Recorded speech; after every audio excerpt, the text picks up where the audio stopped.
लाठी को आप पानी पे मारिए। हजरत मूसा ने लाठी पानी पे मारी और फकान कुल्लु फिरकिन कत्तौदिल अज़ीम, वो जो पानी था 2 पार्ट में डिवाइड होके पहाड़ों की तरह खड़ा हो गया, सारा जमा हो गया एक तरफ। इससे भी पता चलता है कि मोजज़ा हो या करामत हो, इसमें वली या पैगंबर के इरादे का दखल नहीं होता।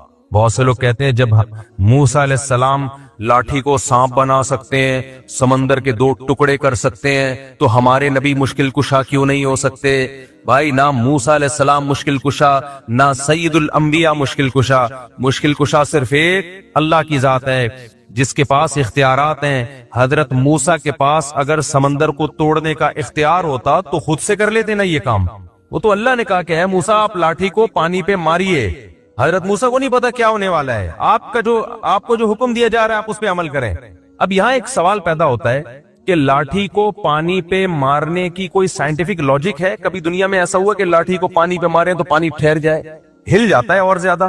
तो सवाल पैदा होता है कि अल्लाह डायरेक्ट क्यों नहीं अल्लाह ने कर दिया?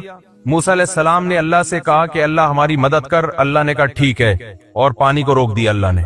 क्या ख्याल है भाई, रोक देते अल्लाह ताला कलमा कुन की ताकत से? चलो भाई निकल जाओ।